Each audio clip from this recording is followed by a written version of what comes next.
Stormtrooper and Kens. Yeah, he's got to be comfortable. He's got to be comfortable. Sure. So, Dallas, I'm a big BioWare fan, was a big fan of Dragon Age and Mass Effect, and really the choice-based approach to storytelling. I love that. Can you tell me how that's going to work in an MMO? Yeah, I think that's, it's the challenge of the game, but it's also what really sets it apart. It's what we're doing that we think is actually going to change the way people view massively multiplayer games. So if you've played BioWare games in the past, you're used to having these great storylines, this tremendous voiceover, and then choice within your story, and we're no different. So you're going to be making serious decisions, light side, dark side type decisions, and it's going to change the way your story plays out for you.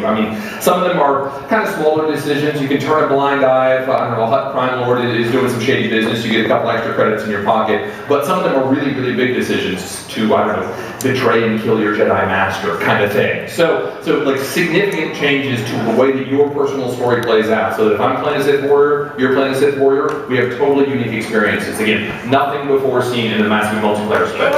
Yeah. You know, I can tell you from my own experience that I would have taken the money from the Hut Cartel and killed my master, whether it was for good or for evil, but that's just me. That's a little creepy. You're saying you do that in the real world? I do it in both. All right, fair enough. Yeah. I'm intimidated. So I understand you have a video that's exclusive for the Masters? Yeah. So we put together this video exclusively for you guys. A couple of the leads on the team wanted to talk specifically directly to GameStop managers and tell you why the game is unique, the scope of the game, exactly what we're doing that's, again, going to change the massively multiplayer space. So check it out.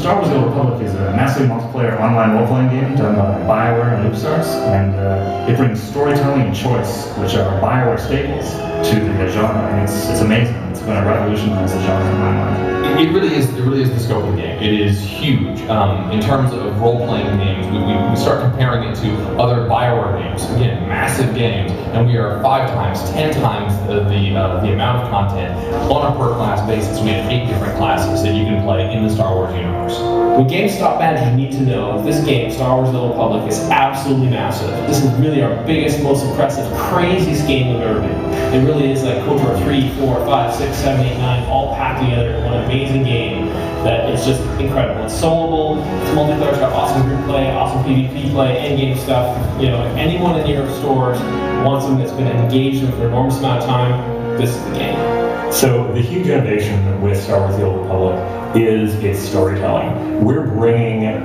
role-playing game, full, amazing, interactive, cinematic storytelling to the MMO space, which has never been done. And fans are responding everywhere we show it. People are seeing it and saying, wow, that is amazing. That is something I've never seen in the MMO space. And it's literally making them rethink how they see MMOs.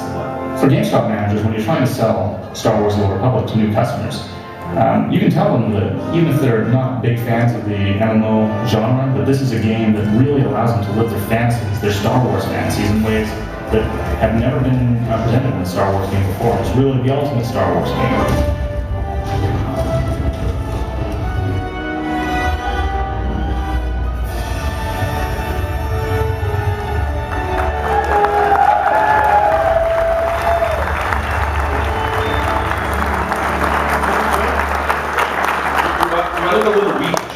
When you set me up next to Greg Z and his epic beard there. Yeah, well, you know, I think he beat you in the facial hair. He does got a lot more facial hair. Yeah, he's working it.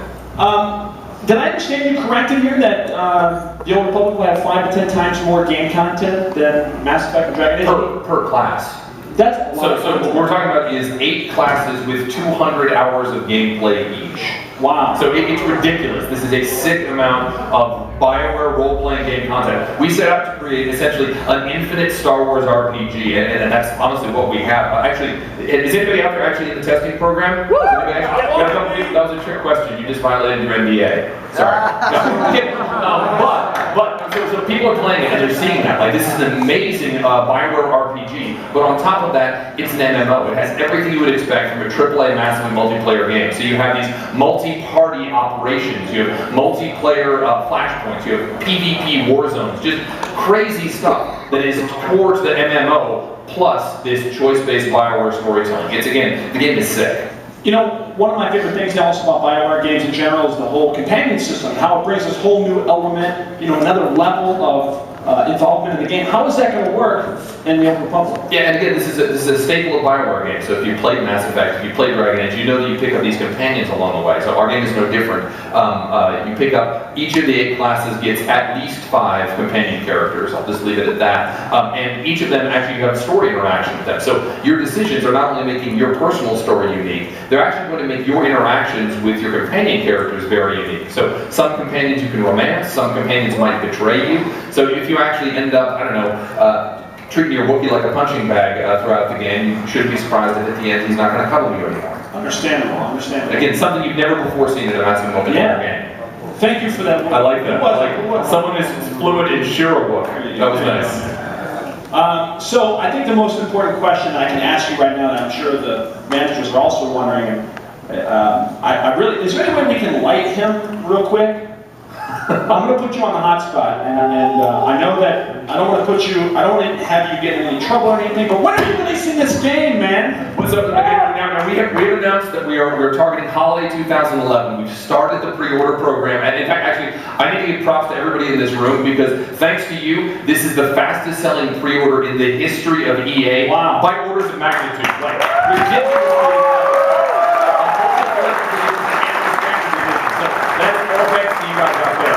And so we're building some great momentum, and we want to maintain that momentum all the way through launch, which is my Jedi mind trick way of not actually answering your question. No, honestly, the truth is, we want to make sure that this is a AAA high-quality experience. It's what people expect of BioWare. It's what people are expecting of this game. You don't get a chance to launch an MMO twice. So we want to make sure the game is tight. We want to make sure it's clean. When that is true, that's when we'll give out the launch date. But as I said, holiday 2011 is where we're coming in. Awesome. Well, maybe if you stepped up your midi-chlorian count, you could have got the game out a little bit sooner for us. I'll ask a doctor about that. See if it can hook me up. And maybe have some. Yeah. Thank you so much for taking the time to stop in today and talk about Star Wars: The Old Republic. Absolutely. Now, everybody, I want to remind you, we have it hands-on for you. So check it out tonight. Play the game. I think we have a couple of stations. So play it